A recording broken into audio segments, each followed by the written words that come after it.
सिवाड़ा नगर पालिका के चुनाव प्रथम बार हो रहे हैं। इसमें तीनों पार्टियां अपना प्रथम बार दमखम दिखा रही है। राष्ट्रीय लोकतांत्रिक पार्टी का सिपाही होने के नाते सिवाड़ा की हर समस्या के लिए, चाहे आपका सबसे लंबा या पानी का धरना चल रहा है, और ना तो यहाँ बीजेपी है ना कांग्रेस है, मिला जुली का खेल है। नमस्कार साथियों, मैं जितेंद्र वाली और आप देख रहे हैं द कटक। साथियों, सिवाड़ा के अंदर आज नगर निकाय चुनावों को लेकर आरएलपी का पहली बार कार्यालय उद्घाटन हुआ है।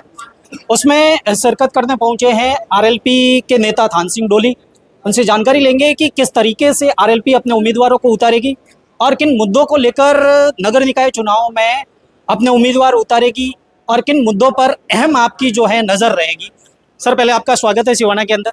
आज पहली बार नगर निकाय चुनाव, जब पहली बार सिवाड़ा जो नगर पालिका बनी है उसके बाद पहली बार आरएलपी का कार्यालय ओपन हुआ है और यहाँ पर आप जो है उम्मीदवार उतारेंगे और किस तरीके की रणनीति रहेगी आपकी?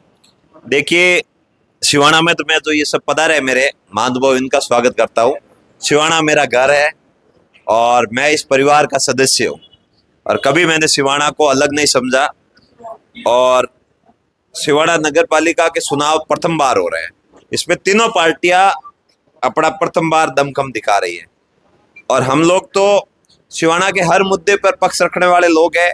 राष्ट्रीय लोकतांत्रिक पार्टी का सिपाही होने के नाते सिवाड़ा की हर समस्या के लिए, चाहे आपका सबसे लंबा या पानी का धरना चल रहा है, पानी पीने के पानी को लेकर प्रमुखता से हमने आवाज उठाई और सरकार को कहा नर्मदा का पानी पाइपलाइन के माध्यम से यहाँ लाकर सिवाड़ा को आप सूखी कर सकते हो। दवा उमेद सागर जो परियोजना है उसके माध्यम से आने वाले पानी से जो सिवाड़ा है उससे पानी की व्यवस्था नहीं हो सकती।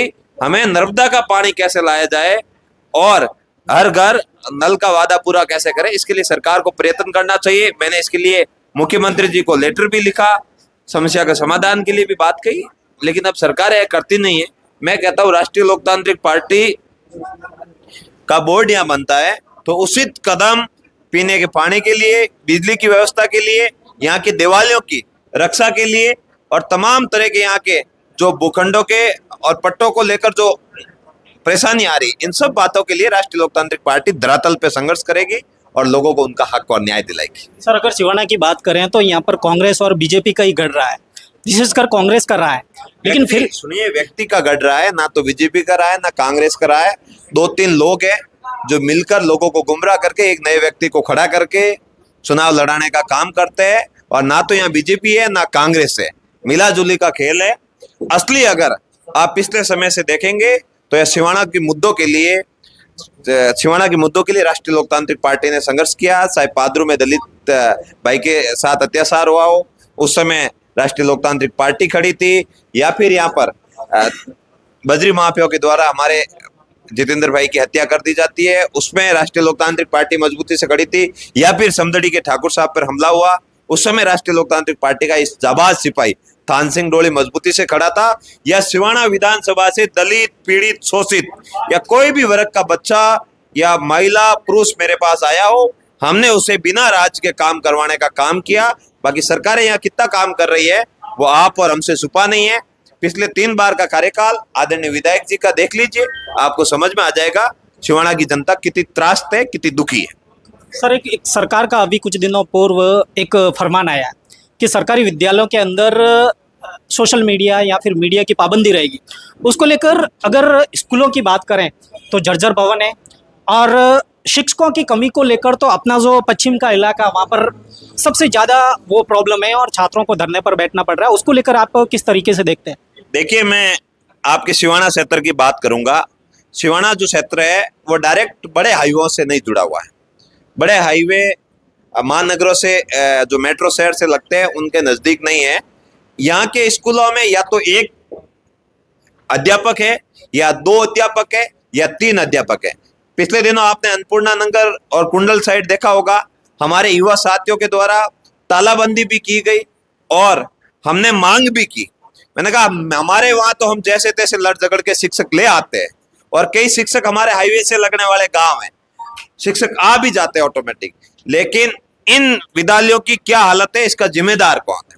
और उस सबसे बड़ी बात तो यह है, सन 2021 से विद्यालय कर्मोन्नत हो गए, लेकिन अभी तक उस माध्यमिक विद्यालयों में शिक्षकों के पद सर्जन नहीं हुए।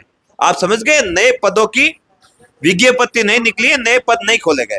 अब भला मुझे बताओ, 3rd ग्रेड शिक्षक, उनके भी बेचारों के ट्रांसफर नहीं खुले, बाकी वो भी झुंझुनू सीखकर जहां है वहां चले जाते।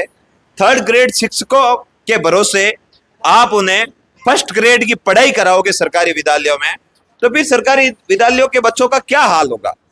सरकारों की यह मंशा है कि हमारे बच्चे जोधपुर के बड़े प्रतिष्ठित स्कूलों में, जयपुर के बड़े प्रतिष्ठित स्कूलों में या अन्य जगहों पर पढ़े, और गरीबों के बच्चे सरकारी विद्यालयों में 1st ग्रेड अध्यापकों की जगह 3rd ग्रेड अध्यापकों के भरोसे पढ़े, ताकि वो हमारी बराबरी नहीं करे, वो हमसे पिछड़े हुए रहे और हम राज करते करते आगे चले जाए। इसी वजह से ये सरकारी विद्यालयों की दुर्दशा कर रखी है। मैं पहले भी कहा था, आज भी कह रहा हूं, हर नेता का, हर अधिकारी का बच्चा अगर सरकारी स्कूल में पढ़ने लग जाए तो निश्चित ही ऑटोमेटिक सरकारी स्कूलों में आपको बदलाव देखने को मिल जाएंगे। और मैं कहता हूं, मीडिया की कौन पाबंदी लगाता है सरकारी स्कूलों में जाने के लिए? मीडिया के बंधु मेरे साथ चले, जहां आपको अव्यवस्था दिखे वहां ये राष्ट्रीय लोकतांत्रिक पार्टी का जाबाज सिपाही तान सिंह डोली आपके साथ में चलेगा। बिल्कुल, ये थे तान सिंह डोली जो सिवाना के अंदर नगर पालिका चुनावों को लेकर कार्यालय के उद्घाटन में पहुंचे थे और पूरे दमखम के साथ सिवाना नगर पालिका में जो है RLP पूरे 25 उम्मीदवार उतारेगी।